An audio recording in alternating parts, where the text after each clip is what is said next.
Potter and the Cursed Child, there is some time travel going on in there, actually. And you will see as part of the play, even though it's fiction, that it can actually be very tricky if you go back into the past and try to change things. It can actually do more worse than good. You know, things like that.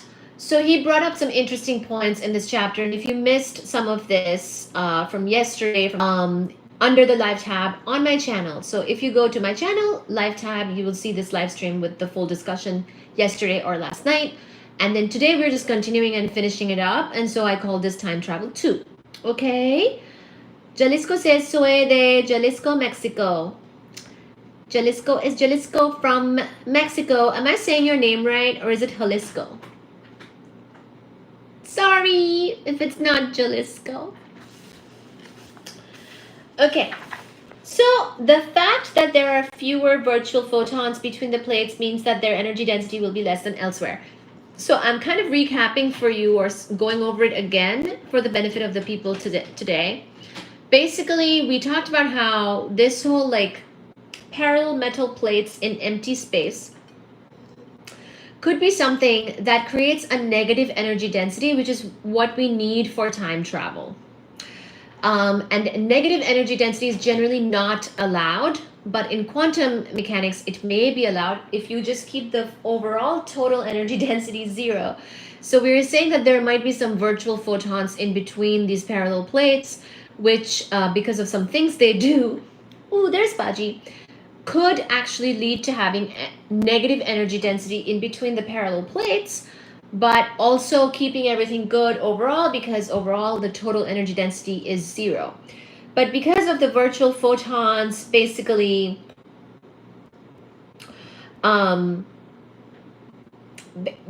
canceling each other out, because of their wavelengths and how that works with the crests and the crests and the troughs and the troughs, and if the crests and troughs kind of add instead of the crest and the crest for these virtual photons between the plates, you could end up sort of losing energy, if you will, if things sort of cancel each other out, and thereby have a negative energy density in between the plates. Now, he didn't go into too much more detail of the explanation of how that would help with time travel, but we did actually talk about this a little bit from another book in the past. We talked about this in Einstein's Cosmos by Michio Kaku. So this type of environment or situation where you can sort of possibly have the negative energy density would actually be required for something like time travel, because time travel would mean sort of the curvature of space-time being the other way, warped in a different way than what we're usually used to. I have to go, Indra B. Good night. Good night, Alchalin. That's okay. Good night. See you tomorrow. So we will just keep going for a bit. The fact that there are virtual photons between the plates means that their energy density will be less than elsewhere, but the total energy density in empty space would not be almost flat. So if the energy density between the plates is less than the energy density far, far away, it must be negative.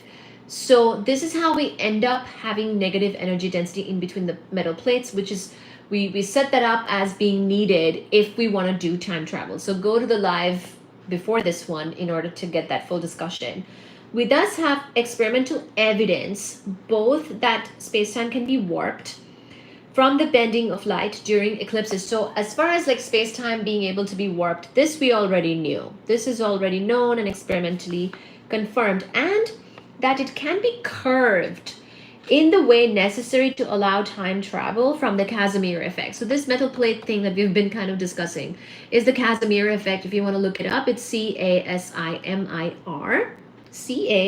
CASIMIR. So this Casimir effect actually allows for negative energy density, or the warping of time in a way that would allow for time travel. So this is all of this is to say that time travel in a sense could be possible. But how real is it? How practical is it? How attainable is it? And what kinds of issues one could have if we did this? And are we technologically, capable enough to allow for time travel? Those are the questions. But as far as physically being allowed, it may very well be allowed. Okay?